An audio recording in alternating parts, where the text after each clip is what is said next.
जय हिंद दोस्तों।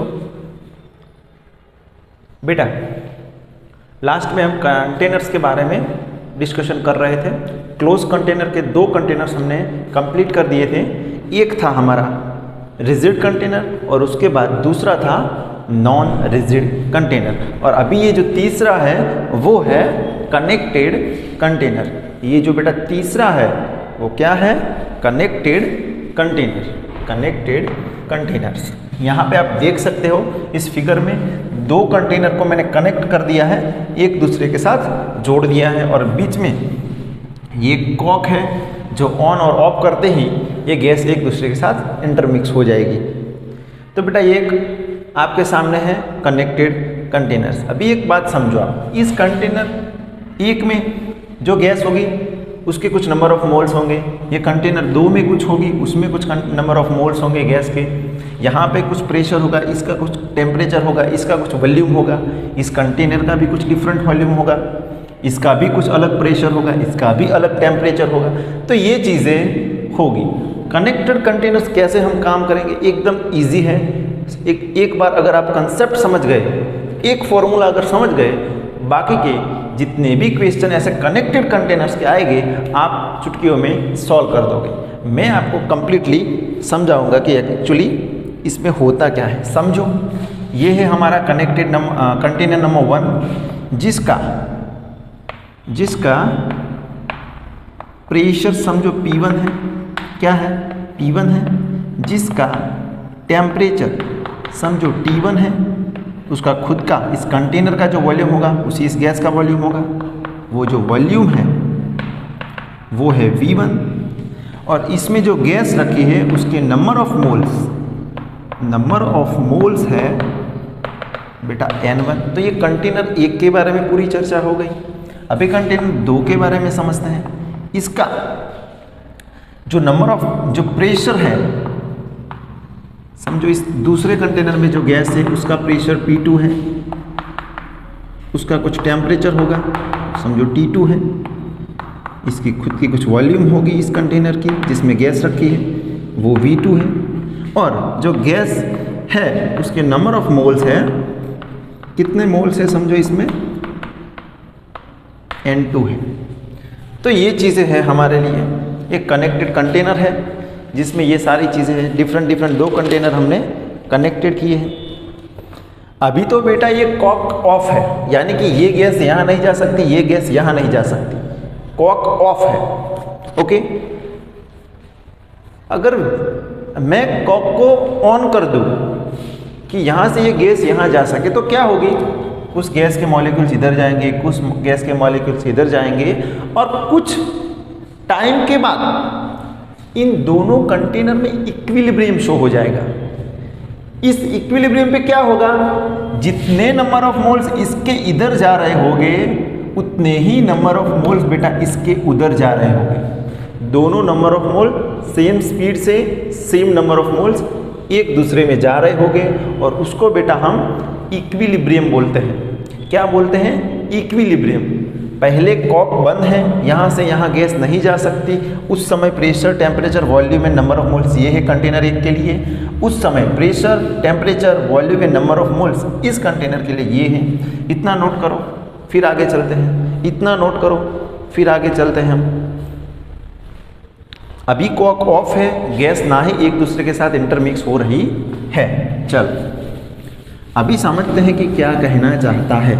If I remove, if क्या करेंगे हम? इफ हम रिमूव कर देंगे। किसको रिमूव कर देंगे? कॉक को। जो स्टॉप कॉक है उसको हम क्या करेंगे? Remove. If stop cock is removed, then the particle of container 1 and 2 are intermixed अगर हम इस कॉक को यहाँ से रिमूव कर दे, या फिर ऐसा भी बोल सकते हो कि कॉक को आप ऑन कर दो, तो बेटा ये जो पार्टिकल हो गए गैस के कंटेनर 2 के और ये जो पार्टिकल हो गए गैस के कंटेनर 1 के, ये दोनों एक दूसरे के साथ मिक्स हो जाएंगे। क्या हो जाएंगे? मिक्स हो जाएंगे। उसके बाद and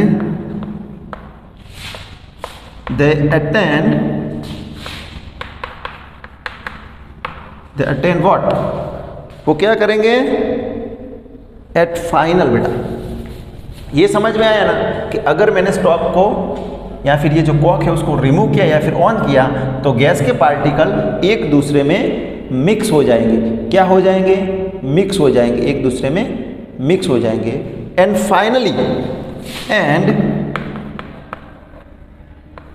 finally equilibrium is attend. बेटा लास्ट में क्या होगा? चलो मैंने कॉक को ऑन कर दिया, अभी ये गैस यहाँ जा रही है, ये गैस क्या करेगी? इधर के साइड जाएगी, इस साइड जाएगी, ये गैस इस साइड जाएगी। अभी कॉक को मैंने रिमूव कर दिया है, चलो तो ये गैस इस साइड जाएगी, ये गैस इस साइड जाएगी, एक दूसरे के साथ इंटरमिक्स होगी। लेकिन कब तक? क्वेश्चन ये है कि ये कब तक एक दूसरे के साथ इंटरमिक्स होगी? बेटा तब तक कि जब तक यहाँ पे इक्विलिब्रियम ना हो जाए। कब तक? यहाँ पे इक्विलिब्रियम ना हो जाए, इक्विलिब्रियम ना हो जाए। इक्विलिब्रियम जब तक नहीं होगा तब तक ये गैस एक दूसरे के साथ मिक्स हो जाएगी और एक ऐसा टाइम आएगा जब यहाँ पे इक्विलिब्रियम शो हो जाएगा। और इक्विलिब्रियम में बेटा क्या होता है? इक्विलिब्रियम में ऐसा नहीं होता कि ये गैस इधर नहीं जाती, ये गैस इधर नहीं जाती। इक्विलिब्रियम में बेटा ऐसा होता है कि जितने नंबर ऑफ मोल्स इस गैस के इधर जा रहे होते हैं उतने ही नंबर ऑफ मोल्स इस गैस के उधर जा रहा है। दोनों की स्पीड सेम होती है, नंबर ऑफ मोल्स सेम होते हैं, तो उस पोजीशन को हम इक्विलिब्रियम बोलते हैं। तो एट इक्विलिब्रियम फाइनली वो क्या करेगा? इक्विलिब्रियम को अटेन करेगा। पहले गैस एक दूसरे के साथ मिक्स होगी, एक ऐसा टाइम आएगा उस टाइम पे ये गैस इस कंटेनर में बेटा क्या हो जाएगी? उनके इस कंटेनर में इक्विलिब्रियम आ जाएगा। अब इक्विलिब्रियम आ जाने की वजह से क्या होगा ये हमको समझना है। बेटा ये 2 लाइन्स नोट कर दो। ओके, अभी देखो आप इस फिगर की मेरे को अभी ज़रूरत है इसलिए रखना पड़ेगा। अब समझो एट इक्विलिब्रियम होगा क्या? इक्विलिब्रियम पर होगा क्या?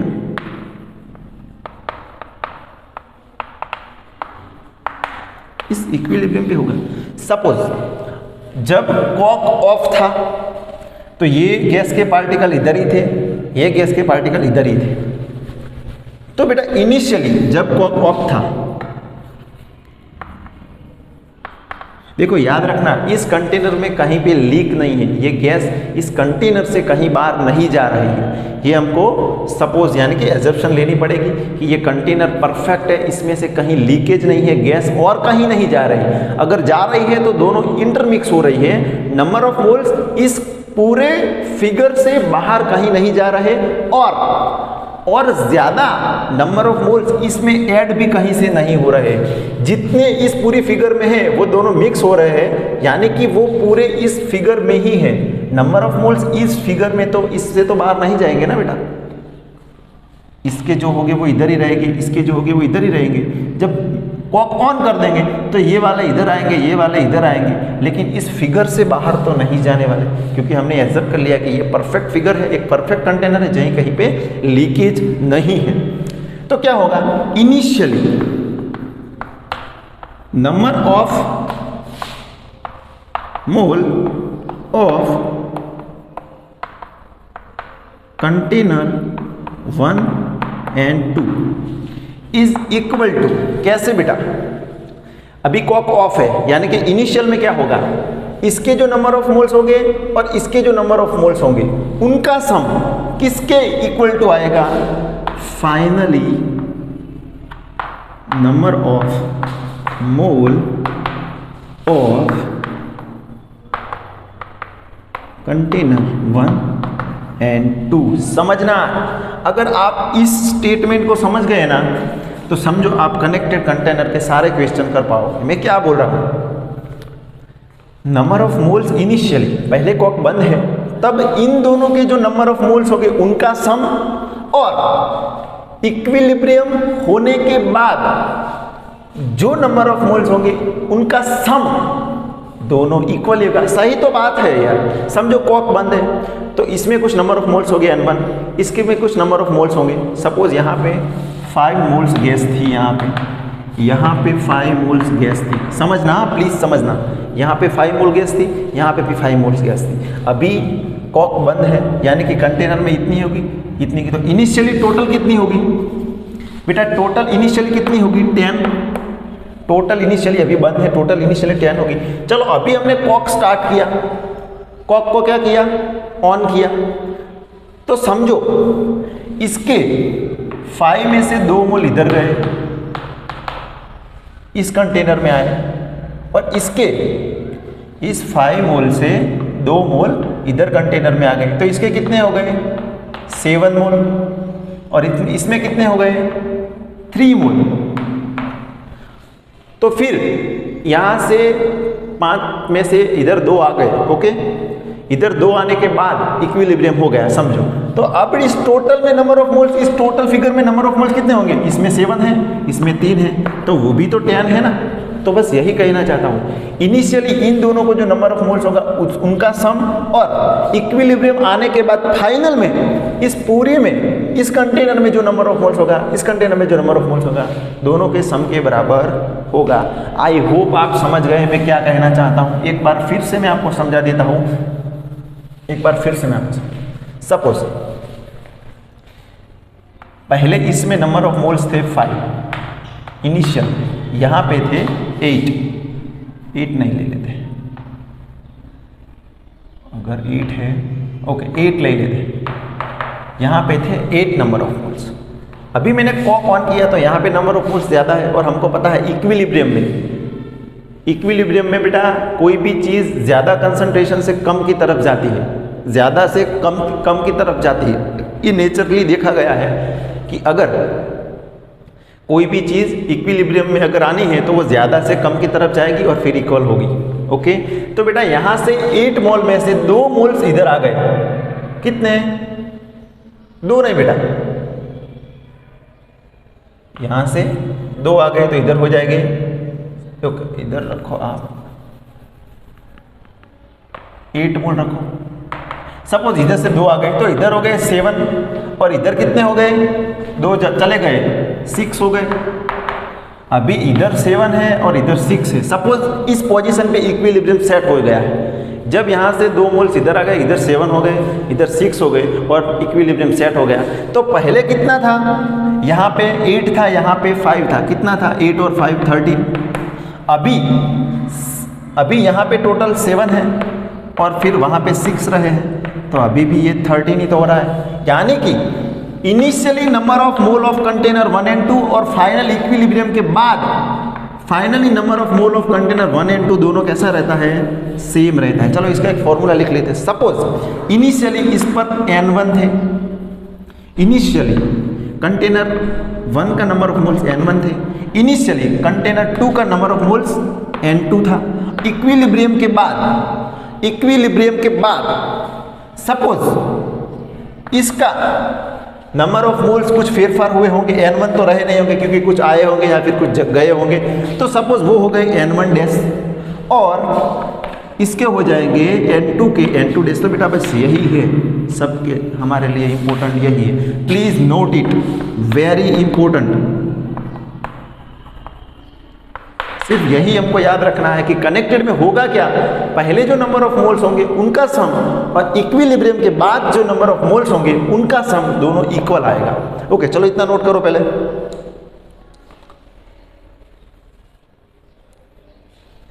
इतना नोट करो, चलो। ओके, चलो अभी मेरी कोई ज़रूरत है नहीं, अभी आप फिगर समझ गए हो। ओके, चलो अभी हमको पता है, क्या पता है, PV is equal to nRT। तो अगर नंबर ऑफ मोल्स को मैं लूँ तो PV बाय RT, बस यही चीज़ हमको रखनी है। और यहाँ पे थोड़ी छोटी सी फिगर आपके सामने ले लेता हूँ तो हमको समझ में आएगा अच्छे से। समझो कि एक यहाँ पे एक कॉक है, यहाँ पे कुछ नंबर ऑफ मोल्स है, यहाँ पे देखो। चलो N1 की जगह पे मैं क्या रख सकता हूँ, कुछ P1 होगा, उसका कुछ समझो इनिशियली लेते हैं हम, तो इसका होगा इनिशियली प्रेशर कुछ, इसका होगा इनिशियली वॉल्यूम। बेटा वॉल्यूम तो चेंज नहीं होगा ना, इक्विलिब्रियम होगा तो कंटेनर का वॉल्यूम तो वही रहेगा। क्या कंटेनर छोटा हो जाएगा कि बड़ा हो जाएगा? कंटेनर में कुछ प्रॉब्लम नहीं आएगी, समझे आप? Number of moles he change होंगे, कंटेनर का वॉल्यूम तो सेम रहेगा। सपोज पहले इनिशियल पे उसका V1 है, इसका V2 है। चलो अभी मैंने कॉक ऑन कर दिया तो कुछ नंबर ऑफ मोल्स इधर जाएंगे, कुछ गैस इधर आएंगे। क्या V1 और V2 में कोई डिफरेंट आएगा? फाइनली हो चाहे इनिशियली हो, V1 तो V1 ही रहेगा, V2 तो V2 ही रहेगा ना। ये कंटेनर थोड़ा छोटा बड़ा हो रहा है, कंटेनर तो वैसा है। ओके, वैसे का वैसा है, उसमें कोई चेंज नहीं है। सपोज उसका जो इनिशियली है मेरे वॉल्यूम वो VI है, R तो सबके लिए सेम है, टेम्परेचर सपोज TI। ओके, समझ में आया कि नहीं आया? चलो इसके लिए जो दूसरा कंटेनर था इनिशियली, उसका हम क्या लेंगे, प्रेशर। इनिशियली भी इसका तो ओके, कंटेनर ये 1 2 ही ले लेते हैं। कंटेनर 1 के लिए इनिशियली प्रेशर 1 है, V1 भी वैसे ही है, T1 भी। कंटेनर 2 के लिए इनिशियल क्या होगा, कंटेनर 2 के लिए इनिशियली 2 है, वॉल्यूम भी V2 है और RT2 है। अभी कॉक मैंने ऑन नहीं किया है तो इसमें भी कुछ प्रेशर होगा तो वो P1 है, इसमें जो वॉल्यूम होगा वो V1 है, इसका जो टेम्परेचर होगा वो T1 है। अभी कॉक बंद है तो इसका जो प्रेशर होगा वो P2 है और इसका जो वॉल्यूम होगा वो V2 है और टेम्परेचर T2 है। चलो अभी मैंने कॉक को ऑन किया, कॉक को क्या किया, ऑन किया, तो कुछ गैस इधर जाएंगी, कुछ गैस इधर आएंगी और इक्विलिब्रियम शो हो जाएगा। इस इक्विलिब्रियम आने के बाद समझो इसमें देखो यहाँ पे नंबर ऑफ मोल्स गए भी होंगे और नंबर ऑफ मोल्स आए भी होंगे, तो इसके प्रेशर में कुछ ना कुछ प्रॉब्लम आएगी, इसके प्रेशर चेंज होगा। तो सपोज इसका प्रेशर PF है। हाँ बेटा एक और चीज, अभी जब मैंने कॉक ऑन कर दिया, इक्विलिब्रियम हो गया, तो बेटा जब इक्विलिब्रियम होगा ना तो यहाँ पे जितना प्रेशर होगा उतना ही यहाँ पे होगा। क्यों? क्योंकि नंबर ऑफ मोल्स दोनों जगह पे अभी सेम हो जाएंगे। एट इक्विलिब्रियम प्रेशर दोनों कंटेनर का सेम हो जाएगा। अभी ये पूरी एक देखो, अभी मैंने इस कॉक को निकाल दिया है तो ये पूरा कंटेनर एक ही तो बन जाएगा, पूरा कंटेनर एक बन जाएगा ना। अभी तो दोनों सेपरेट 1 2 तो रहेंगे नहीं। फिर से समझाता, देखो कंप्लीटली समझ में आना चाहिए।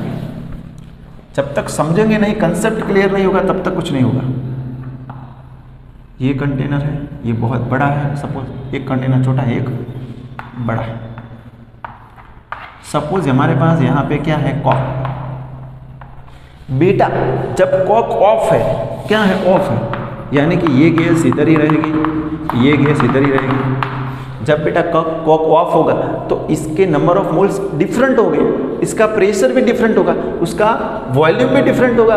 दोनों कंटेनर अभी अलग अलग है ना, यहाँ से ये सेपरेट हो रहा है और यहाँ से ये सेपरेट हो रहा है, तो इसका भी डिफरेंट वॉल्यूम खुद का होगा, इसकी खुद की ये वॉल्यूम होगी, इसकी खुद का प्रेशर होगा, इसका खुद का नंबर ऑफ मोल्स होंगे, इसके खुद के टेम्परेचर होगा। तो ये हमने दोनों के लिए डिफरेंट लिए थे। लेकिन जब मैंने इस कॉक को इधर से निकाल दिया, यहाँ मेरे कोई कॉक रखना ही नहीं है। चलो बेटा जब मैं इस कॉक को इधर से हटा दूंगा तो आप ही समझो ये पूरी फिगर एक ही हो गई, ये पूरी फिगर एक ही हो गई। तो बेटा इसमें जो गैस है अभी, उनका सभी जगह पे प्रेशर सेम ही होगा क्योंकि वो इक्विलिब्रियम में होगी। अभी यहाँ पे कोई है नहीं, ये पूरी फिगर ही एक है, तो प्रेशर बेटा सब जगह पे एक ही होगा, जिसको हम P फाइनल बोलेंगे। क्या बोलेंगे? P final. और इसका वॉल्यूम तो वही रहेगा, तो V1 और R सबके लिए सेम है, इसका टेम्परेचर भी T1। इसका प्रेशर फाइनल मैंने बोला ना, इसके लिए जो प्रेशर होगा दोनों के लिए सेम ही होगा, तो PF वॉल्यूम उसका जो भी है वही V2, R T2। ये तो बेटा कुछ नहीं होगा, R सब जगह से कैंसिल हो जाएगा, ये होगा R सब जगह से निकल जाएगा। ओके, चलो ये तो नोट किया हुआ है। वेरी इंपॉर्टेंट है बेटा, वेरी इंपॉर्टेंट हम पढ़ रहे हैं, वेरी वेरी इंपॉर्टेंट, समझो। इसका आर भी अभी नहीं है, क्योंकि यहाँ से आर हम कॉमन लेके यहाँ से आर करें तो यहाँ से आर आर तो बेटा कैंसिल हो जाने वाला है, तो P F V2 T2। Okay चलो, अभी ये V1 वाले ये रहे, पहले इसमें से आप PF को कॉमन ले लो।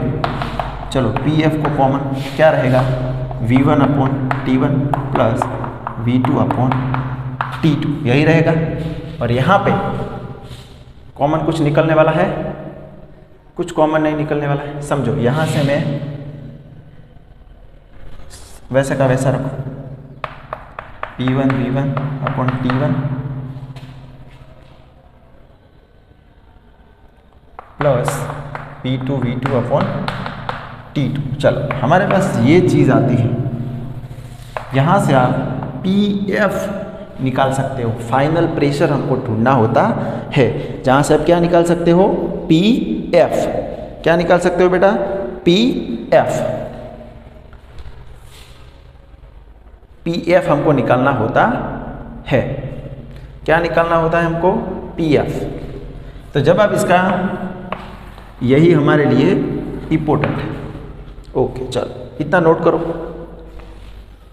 क्या कैसे, ओके बेटा, ओके ओके। टेम्परेचर, इफ अगर हम इस पूरी माया का टेम्परेचर सेम रखें, इफ क्या लिखेंगे अब, if temperature is constant.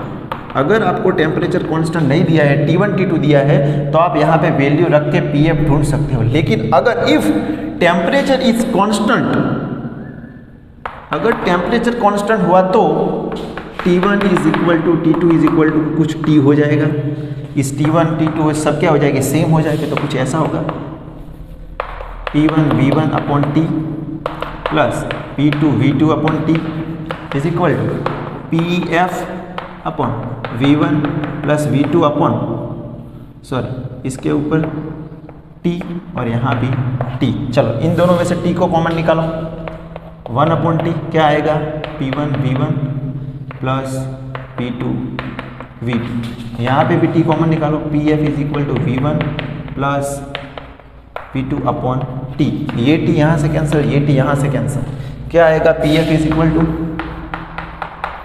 P1 V1 P2 V2 upon V1 plus P2। This is really really very important, note करो ये फॉर्मूला, रट लो, रट इसको रट लो बेटा। अगर टेम्परेचर डिफरेंट है तो आप यहाँ से उसको रख के PF को निकाल सकते हैं। लेकिन अगर टेम्परेचर पूरी कंडीशन के लिए, पूरे कंटेनर के लिए टेम्परेचर सेम है, पूरे दोनों गैस के लिए टेम्परेचर इक्वल रख दिया है, तो बेटा टेम्परेचर हर एक जगह पे सेम रख दो और वहाँ पे कॉमन लेके उसको उठा दो। तो आपको अगर प्रेशर फाइनल निकालना हो तो बेटा ये फॉर्मूला लगेगा, P1 V1 plus P2 V2 अपन V1 प्लस V2। जब हमने दो गैस ली, हमने दो ही कंटेनर कनेक्टेड किए, तो उसका फॉर्मूला क्या आया, P1 V1 plus P2 V2 अपन V1 plus V3।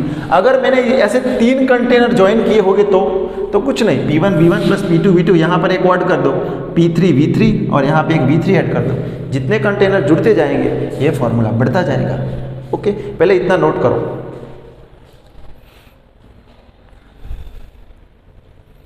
Okay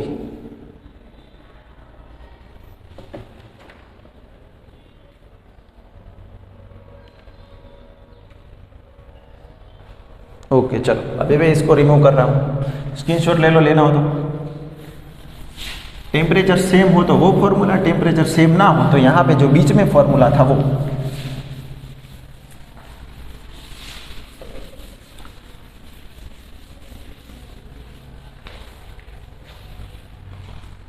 okay चलो, हमारे पास एक न्यूमेरिकल्स है।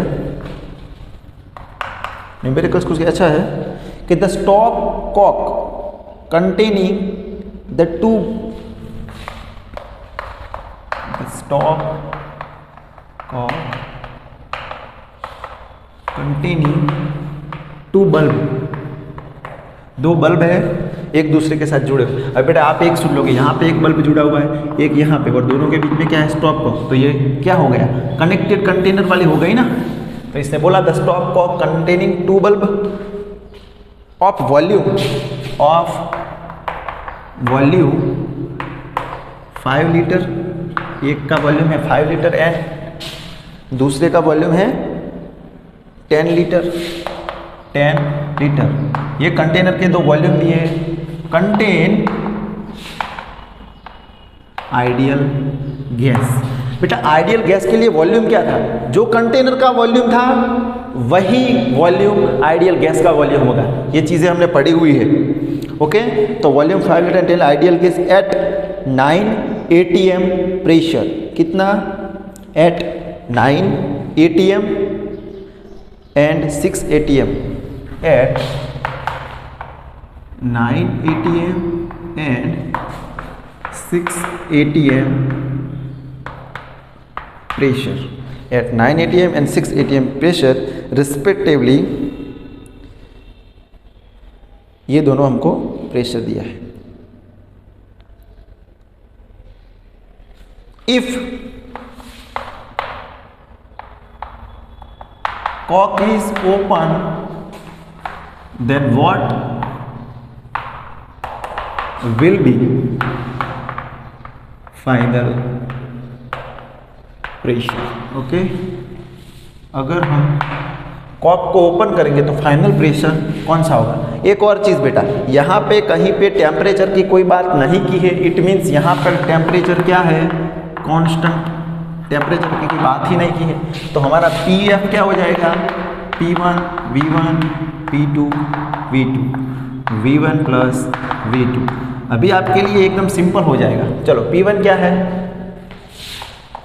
ये है आपका P1, ये है आपका P2, ये है आपका V1 और ये है आपका V2। चलो रख दो, P1 है 9 × 5 प्लस 6 × 10 अपॉन 5 प्लस 10।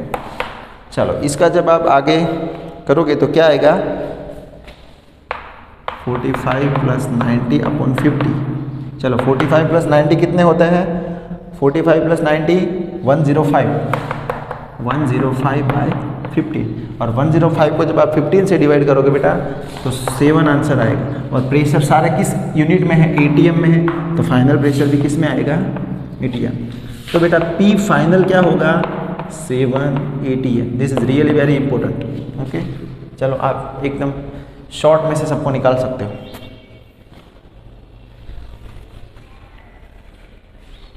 चलो अभी सेकंड न्यूमेरिकल्स देखते हैं।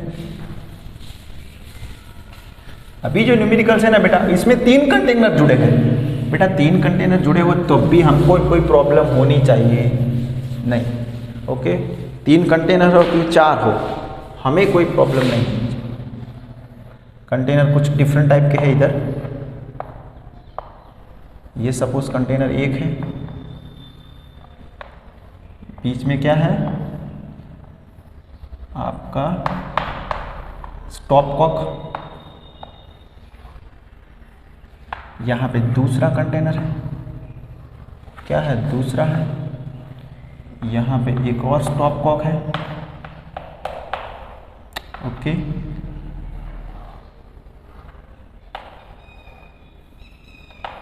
तीसरा ऐसे कंटेनर को जुड़े हुए है बेटा।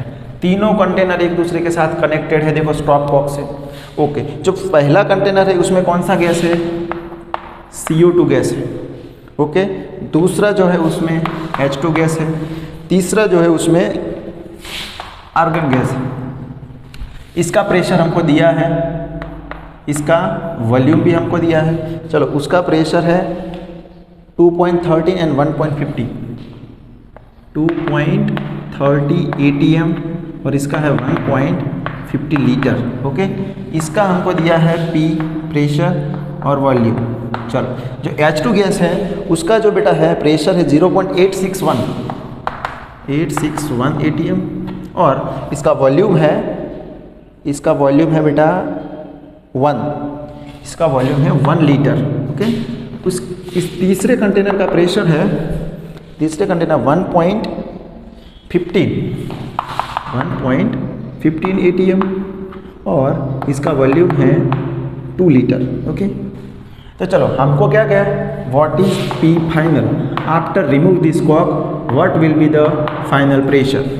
ये हो जाए, मैंने बोला था ना अगर 3 कंटेनर जुड़े हैं तो हमारा फॉर्मूला कुछ ऐसा बन जाएगा, P1 V1, P2 V2, P3 V3 upon V1 V2 V3। चलो रख दो इधर, P1 क्या है 2.30 इंटू 1.50। ओके, चलो P2 क्या है 0.861 इंटू 1 लीटर। चलो तीसरा क्या है 1.15 इंटू T लीटर, और वॉल्यूम क्या है V1 1.51 प्लस 2। जब आप इसका कैलकुलेशन करोगे तो आपको बेटा फाइनली आंसर मिलेगा 1.4 ATM। फाइनली आपको PF मिलेगा 1.4 ATM। तो अगर 3 हो तो भी हमको कोई लेना देना नहीं, हमके तो सिर्फ इस फॉर्मूले से मतलब है। नोट करो, तो ये था बेटा हमारा कनेक्टेड कंटेनर। क्या था, कनेक्टेड कंटेनर। यहाँ पर हम कनेक्टेड कंटेनर कंप्लीट करते हैं और आइडियल इक्वेशन के बारे में थोड़ी बहुत चर्चा कर लेंगे आज। किसके बारे में, आइडियल इक्वेशन के बारे में। ओके, चलो नोट करो इतना। चलो अभी रिमूव कर रहा हूँ मैं, रिमूव करूँ, पहले देख लेता हूँ। ओके, तो चलो अभी ये रिमूव। अभी हम जो देखने वाले हैं वो है ideal equation, very important. Ideal equation हमको सबको पता है क्या है, PV is equal to NRT। ये है अभी हमारा आइडियल गैस इक्वेशन। क्या, ideal gas equation.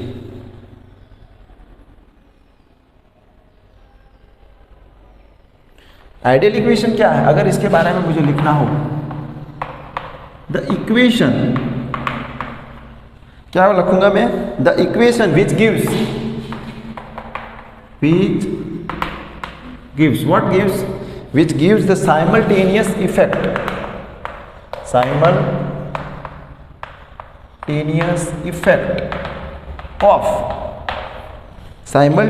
effect of pressure। Statement को समझना पड़ेगा, हाँ, pressure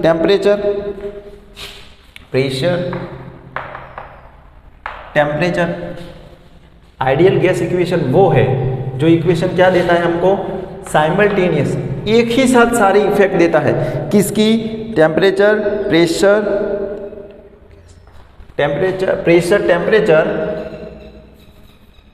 and temperature on V volume of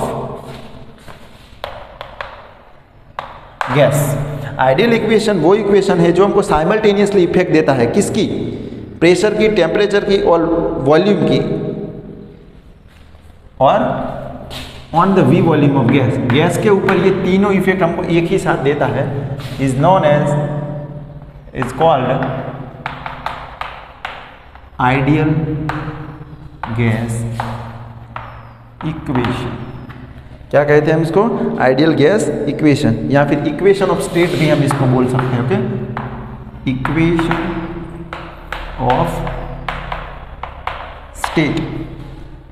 चलो हमको एक, हमने कंबाइन लॉ पढ़ा हुआ है, क्या, फ्रॉम कंबाइन गैस लॉ। ये जो कंबाइन गैस लॉ है वो क्या कहना चाहता है कि PV upon T is equal to K constant. ये चीज हमको पता है, PV upon T is equal to K constant. Combine law के साथ हमने ये पढ़ा था बेटा, लेकिन इन कंबाइन लो हमने ये देखी थी, in combine law the number of moles of gas, the number of mole of gas is constant लिया था, अगर आपको याद हो तो। कंबाइन लॉ में हमने नंबर ऑफ मोल्स बेटा कांस्टेंट लिए थे, एन लिया था, याद हो तो। किसी एक गैस पर हमने सारे वेरिएबल को डिफरेंट किया था, जहां पे नंबर ऑफ मोल्स बेटा हमने क्या लिए थे, सेम। लेकिन यहां पे हम नंबर ऑफ मोल्स सेम लेने वाले नहीं हैं। तो हमने जब देखा कि नंबर ऑफ मोल्स वो डायरेक्टली प्रोपोर्शनल था कांस्टेंट के, ऐसा एक्सपेरिमेंटली देखा गया कि नंबर ऑफ मोल्स के डायरेक्टली प्रोपोर्शनल हो रहा था। अगर नंबर ऑफ मोल्स बढ़ रहे थे तो ये के की वैल्यू भी बढ़ रही थी। ये प्रैक्टिकली प्रूव्ड है बेटा। कंबाइन लॉ में हमने ये चीज़ पढ़ी थी, जहाँ पे हमने नंबर ऑफ मोल्स कांस्टेंट लिए थे, लेकिन यहाँ पे हमको नंबर ऑफ मोल्स कांस्टेंट लेने नहीं है। और हमने देखा कि अगर अब नंबर ऑफ मोल्स बढ़ाते हैं तो के की वैल्यू भी बढ़ती है, यानी कि ये जो नंबर ऑफ मोल्स है वो के को डायरेक्टली प्रपोज करता है। अगर ये प्रोपोर्शनलिटी कांस्टेंट को मैं हटा दूँ तो number of moles is equal to R के हो जाता है। Number of mole is equal to R के, और ये आर क्या है, गैस कांस्टेंट, गैस कांस्टेंट जो सभी गैसों के लिए सेम होता है। क्या होता है, सेम होता है। ऐसी चीज़ें आई थी, सॉरी यहाँ पे कुछ ऐसा लिखेंगे, ओके। ये के क्या था, डायरेक्टली प्रोपोर्शनल एन था। अगर के की वैल्यू बढ़ती थी तो एन की वैल्यू भी बढ़ती थी। के की वैल्यू बढ़ने पर एन की वैल्यू भी बढ़ती थी। अगर नंबर ऑफ मोल्स बढ़ रहा है तो ये के कांस्टेंट भी बढ़ रहा था। तो ये जब मैं प्रोपोर्शनलिटी कांस्टेंट को हटाऊंगा तो के इज इक्वल टू क्या हो जाएगा, आर एन। और ये आर क्या है, गैस कांस्टेंट, ओके। तो इसी वैल्यू को मुझे इधर रखनी है। के की वैल्यू इधर रख दो आप, P V upon T is equal to R N, then P V is equal to N R T. This is क्या है, आइडियल इक्वेशन। ये बेटा क्या है, आइडियल इक्वेशन। देखो ये चीज़ हमने कंबाइंड लॉ से लिखी है, उसमें हम नंबर ऑफ मोल सेम लिए थे। यहाँ पे हमको नंबर ऑफ मोल सेम नहीं लेने हैं। हमने देखा कि इस के की वैल्यू किस पर डिपेंड करती है, नंबर ऑफ मोल्स पर। अगर नंबर ऑफ मोल्स बढ़ रहा है तो के की वैल्यू भी बढ़ रही है। तो जैसे ही मैंने प्रोपोर्शनलिटी कांस्टेंट हटाया, वहाँ पे मैंने आर रख दिया और ये वैल्यू मैंने इधर रख दी, तो मुझे ये आइडियल इक्वेशन मिल गया। नोट करो इतना। इसके बाद बहुत ही अच्छी चीज़ें देखने वाले हैं हम। और यहाँ पे क्या है, ये पी क्या है, पी है बेटा प्रेशर, ओके। वी क्या है, वॉल्यूम है। एन क्या है, number of mole of gas. देखो बेटा ये आइडियल इक्वेशन आइडियल गैस के लिए है, तो वॉल्यूम क्या हो जाएगा, जो कंटेनर का वॉल्यूम होगा वही गैस का वॉल्यूम हो जाएगा। टी क्या है, टेम्परेचर है। और ये आर क्या है, गैस कांस्टेंट है। इस आर के बारे में थोड़ी और चर्चा कर लेते हैं। इस आर के बारे में हम थोड़ी और, स्क्रीनशॉट ले लो।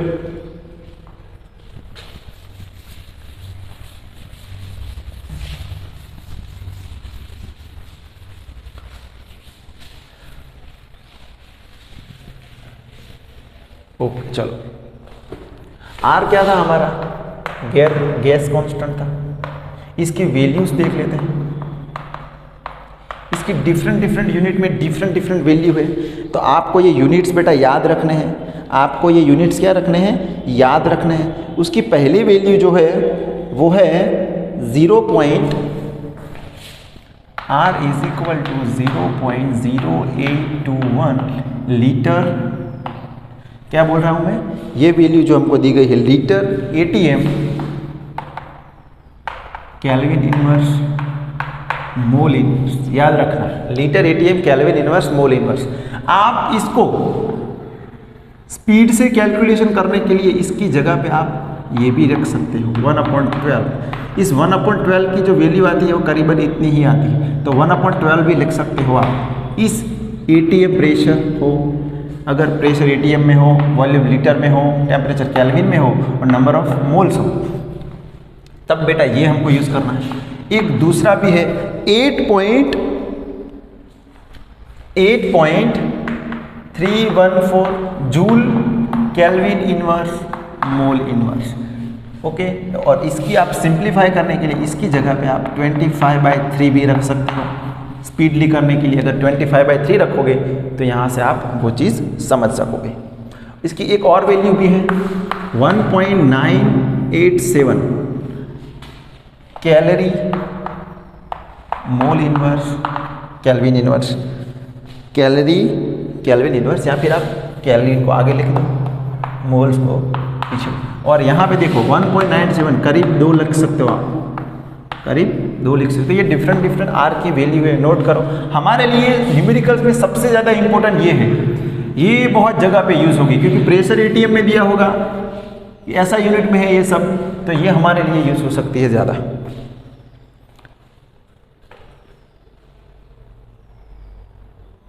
ओके, उसके बाद हम देखते हैं डेंसिटी ऑफ गैस। क्या लिखते हैं? Density of gas. चलो, डेंसिटी ऑफ गैस क्या होती है, इस डेंसिटी का कुछ रिलेशन निकालते हैं। ऑफ कैसे? हम सबको पता है डेंसिटी क्या होती है बेटा। डेंसिटी को हम रो से डिनोट करते हैं, is equal to mass upon volume. ये चीज़ हमको पता है। और एक और चीज़ हमारे पास है बेटा, नंबर ऑफ मोल्स का फॉर्मूला क्या दिखा था, याद है आपको पैरामीटर में, कि गिवन मास, जो आपको मास दिया होगा वो अपॉन मोलर मास, याद है ये। अगर नंबर ऑफ मोल्स निकालने हो तो जो मास आपको दिया है उसको मोलर मास से कन्वर्ट कर दो, आपको नंबर ऑफ मोल्स मिल जाएंगे। तो एक फॉर्मूला याद रखो। अभी हमारे पास आइडियल इक्वेशन क्या है, PV is equal to nRT। Okay, चलो इस नंबर ऑफ मोल्स की जगह पे वो रखो, P cross V is equal to number of moles की जगह पे mass upon molar mass. Molar mass को हम कैपिटल M से डिनोट करते हैं, okay, into R into T। चलो इस पूरे मोलर मास को आप इधर ले जाओ और वॉल्यूम को इधर लाते हैं, तो P is equal to capital M molar mass upon volume V cross R cross T। चलो ये बेटा क्या है, डेंसिटी। ये डेंसिटी तो है मास अपॉन वॉल्यूम, तो pressure molar mass density RT। This is really very important. अगर आपको ऐसा बोले कि आपके पास ये गैस है, उसका प्रेशर ये है और उसका टेम्परेचर ये है, तो इस टेम्परेचर के और इस प्रेशर पे डेंसिटी कैलकुलेट करो, तो ये वेरी इंपॉर्टेंट फॉर्मूला है। यहाँ से आप सीधी डेंसिटी कैलकुलेट कर सकते हो। देखो मोलर मास तो सेम रहता है, ये R भी सेम रहता है। अगर दो प्रेशर हो कि P1 ये है P2 ये है और टेम्परेचर T1 ये है T2 ये है, तब भी आप रो वहाँ से निकाल सकते हो। और प्रेशर और टेम्परेचर पर आप यहाँ से रो निकाल सकते हो। तो रियली वेरी इंपॉर्टेंट, नोट करो इतना। उसके बाद देखते हैं, उसके बाद है बेटा वेपर डेंसिटी। क्या है? Vapour density. चलो उसके बाद देखते हैं वेपर डेंसिटी। वेपर डेंसिटी का आपने फॉर्मूला देखा होगा, कोई गैस है तो उसकी डेंसिटी वेपर डेंसिटी। चलो इतना नोट हुआ है ना, तो इसको मैं अभी निकाल देता हूँ। अभी लास्ट टॉपिक है हमारा आज का, vapour density. Very important, very very important. Vapour density का फॉर्मूला मैं आपको समझा देता हूँ।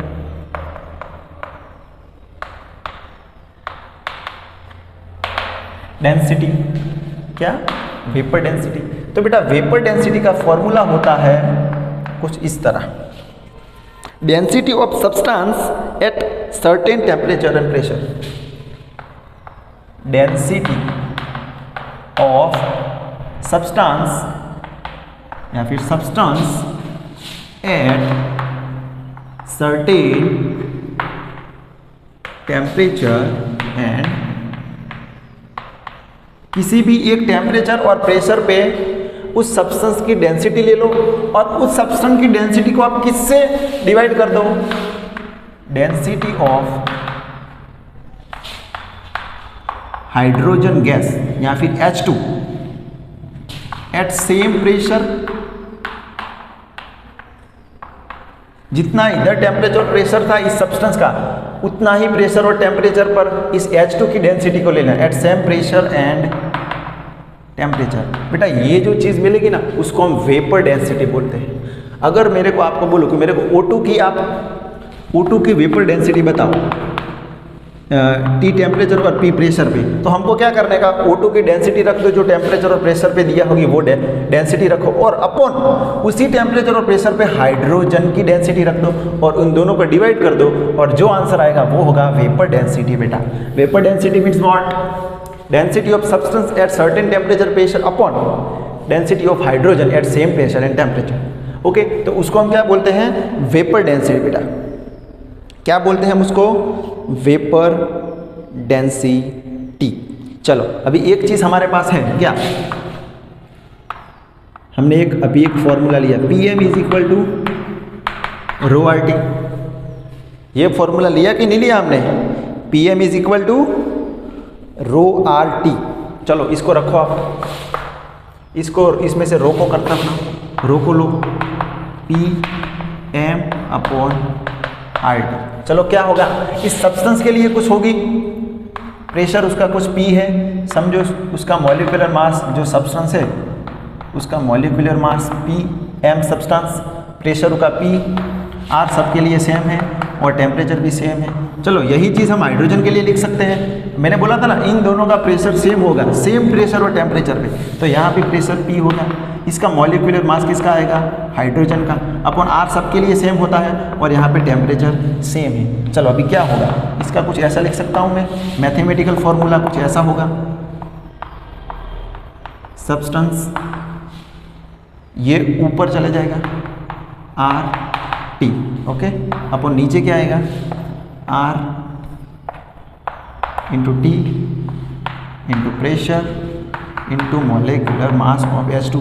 ये सारी चीज़ें कैंसल, लास्ट में सिर्फ आपको यही चीज़ मिलेगी बेटा, molecular mass of substance upon molecular mass of H2, वो क्या हो जाएगी, वेपर डेंसिटी।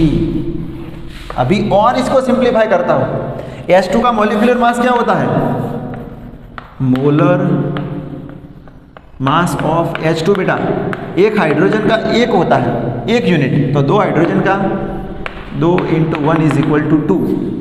तो फिर और सिंप्लीफाई करने पर वेपर डेंसिटी मुझे मिलेगी, जो सब्सटेंस है उसका मोलिकुलर मास अपॉन 2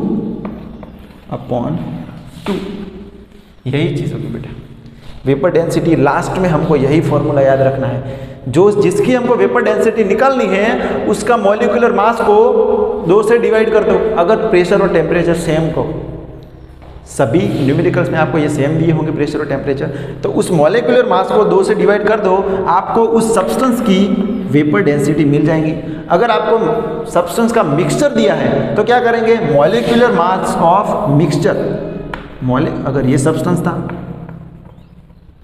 चलो मैं इसको इधर लिखता हूँ, ओके इधर लिखता हूँ, तो लास्ट में हमको क्या मिलेगा, molecular mass of substance upon 2। अगर आपको वेपर डेंसिटी मिक्सचर में 2 सब्सटेंस मिक्स करके दिए हैं तो कुछ नहीं करना है, मॉलिक्यूलर मास किसका लेना है, उस मिक्सर का, और अपॉन 2 कर देना है, अपॉन जो मॉलिक्यूल्स, जो गैस आपको मिक्स की हुई है उस मिक्सर का टोटल मॉलिक्यूलर मास ले लो, उससे 2 डिवाइड कर दो, आपको वेपर डेंसिटी मिल जाएगी। प्लीज़ नोट करो इतना, वेरी इंपॉर्टेंट, ओके ये वेरी इंपॉर्टेंट है हमारे लिए। तो हमने आज बहुत सारे इंपॉर्टेंट टॉपिक कंसेप्ट के साथ समझे हैं। कल से बेटा डाल्टन्स लॉ शुरू हो जाएगा, वेरी इंपॉर्टेंट, जिसमें हम अगर 2 गैस को एक दूसरे के साथ मिक्स कर दिया है तो उसमें पर्टिकुलरली जो गैस मिक्स की है उनकी खुद की प्रेशर के बारे में बातें करेंगे, डाल्टन्स लॉ पूरी तरह से समझेंगे, उसकी पूरी माया को समझेंगे। तो ये है हमारा वेपर डेंसिटी, क्या करने का, मॉलिक्यूलर मास सब्सटेंस बाय 2, अगर मिक्सर हो तो मिक्सर का मॉलिक्यूलर मास बाय 2। कल मिलेंगे बेटा हमारे डाल्टन्स लॉ के साथ। अपना ख्याल रखें, अपना परिवार का भी ख्याल रखें और मेरे साथ पढ़ते रहे स्टेट ऑफ मैटर। जय हिंद।